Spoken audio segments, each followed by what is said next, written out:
सखिया अयोध्या में जन्मे श्री राम, तब मथुरा श्री कृष्णा जन्मे, मथुरा श्री कृष्णा जन्मे हो। सखिया पर्वत पे जन्मे हनुमान, तीनहु घर सोहर, तीनहु घर सोहर हो। सखिया केकरा घर जन्मे श्री राम, केकरा श्री कृष्णा जन्मे, केकरा श्री कृष्णा जन्मे हो।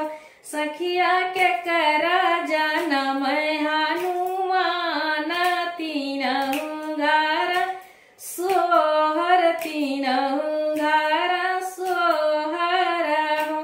सखिया दशरथ घर जन्मे श्री राम, तब वसुदेवा श्री कृष्णा जन्मे, वसुदेवा श्री कृष्णा जन्मे हो। सखिया केसरी घर जन्मे हनुमान, तीनहु घर सोहर, तीनहु घर सोहर हो। सखिया केकरा गोदी जन्मे श्री राम, केकरा श्री कृष्णा जन्मे, केकरा श्री कृष्णा जन्मे हो। सखिया केकरा गोदिया जन्मे हनुमान, तीनहु घर सोहर, तीनहु घर सोहर हो।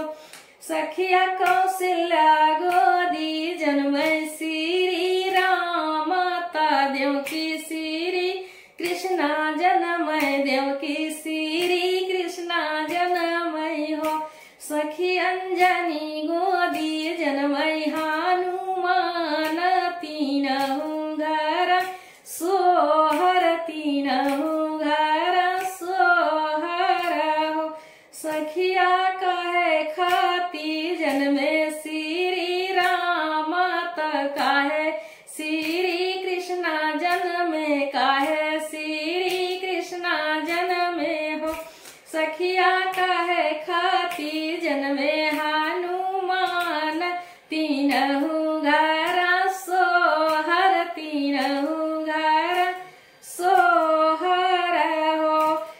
सखिया धर्म खाती जन्मे श्री राम, न्याय श्री कृष्णा जन्मे, न्याय श्री कृष्णा जन्मे हो। सखिया रमा काज खाती हनुमान, तीनहु घर सोहर, तीनहु घर सोहर हो। सखिया रावण वध खाती श्री राम, कंसा वध श्री कृष्णा जन्मे, कंसा वध श्री कृष्णा जन्मे हो। सखिया कल जुग खाती